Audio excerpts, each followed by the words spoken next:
afternoon, I'm Susie Nordquist and this is your afternoon news fix for Thursday the 27th of March.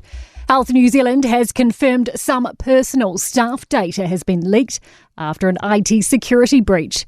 The information belonging to workers in the Capital, Coast and Hutt Valley and Wairarapa districts was accessed without authorisation late last year.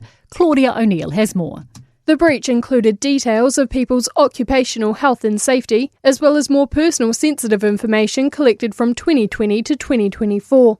Health New Zealand says the IT issue wasn't system-wide and it didn't affect patient data. It's been reported to police and the Office of the Privacy Commissioner.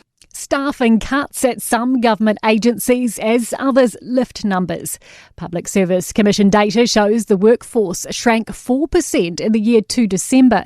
Political reporter Azaria Hull explains. The Ministry of Disabled People had the deepest percentage decline, down 75%.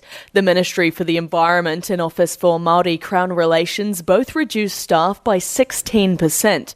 Other agencies, including the Department of Conservation, Crown Law and the Public Service Commission itself, had slight workforce increases. A bill giving Kiwis more control of their data has passed through Parliament. The Customer and Product Data Bill aims to increase competition and consumer choice.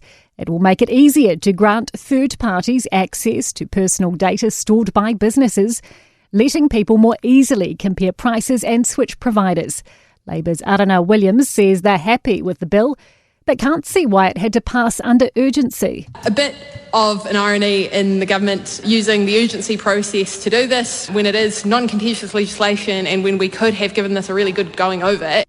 The government says rising school attendance rates still aren't good enough.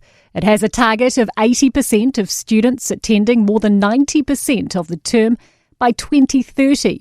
Jamie Cunningham reports. Associate Education Minister David Seymour says attendance last year was higher every term than the matching term in 2023. He says Auckland schools improved most, rising 6.6% annually. Seymour says he hopes the trend continues as schools begin investigating reasons for absence from next year. A new study will look at the role of hormones in female elite athletes. The Canterbury University study measures physiological metrics and saliva samples of South Island rugby players. The research aims to better understand how the menstrual cycle and contraceptives affect training, recovery and well-being. Study lead Rebecca Atwell hopes it can provide some answers to female athletes. Even just a playbook to kind of say, if you experience this across your cycle, this is what could be happening with your hormones. Here's something that you can do, rather than just being told, oh, you have to go on the pill, ignore it, it's all in your head.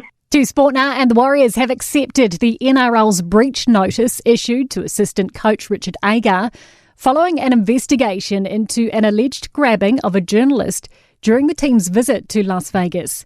Tom Latham, who was due to captain the Black Caps in the upcoming ODI series against Pakistan, has been ruled out with a fractured right hand.